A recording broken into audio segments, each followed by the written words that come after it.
But let's go across to the epicenter at the moment, which is the BJP headquarters with Barkha Dutt. And Barkha, the amazing social media and overall media dominance of the BJP in this election, their campaign, their tactics, their strategy, it all began quite a long time ago. They really prepared well for this election.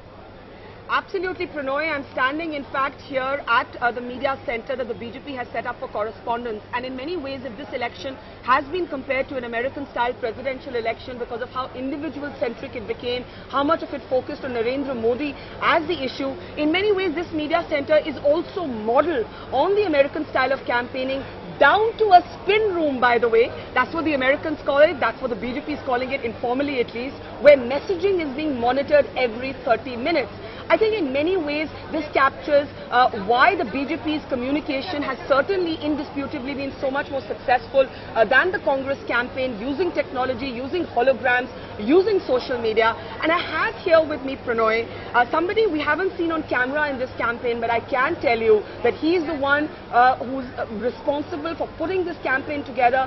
In his previous life, he was a mergers and acquisition lawyer based in London, and now he's been one of the key players who is actually moving to get the United Kingdom to have a change of heart about Narendra Modi. Since then, he's been lying low. He's been a key player of the BJP communication team, heading it in fact, and a very, very close confidant of Narendra Modi. Joining me here in the media center, Manoj Ladwa. Hi Barkha, good morning. Good to have you here, Manoj.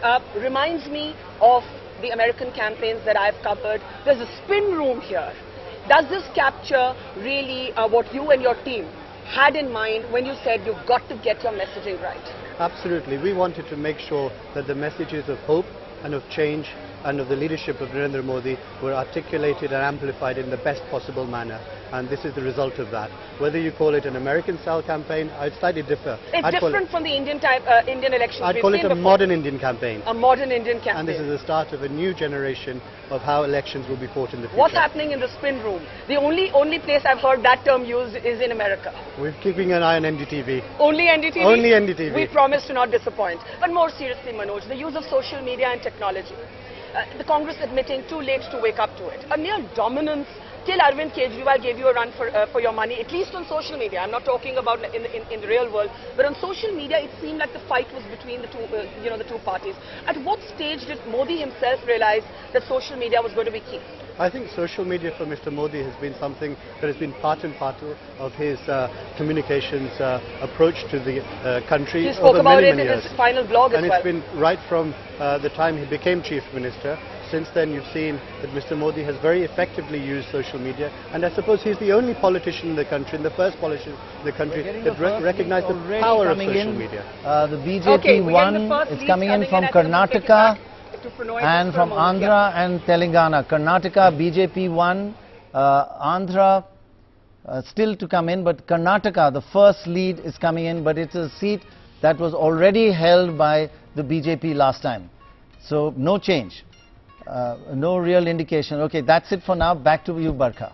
Gosh, that was quick. So first leads coming in, so I've got to ask you, because you're so close to Narendra Modi, he's watching the leads in Gandhinagar. Is he nervous?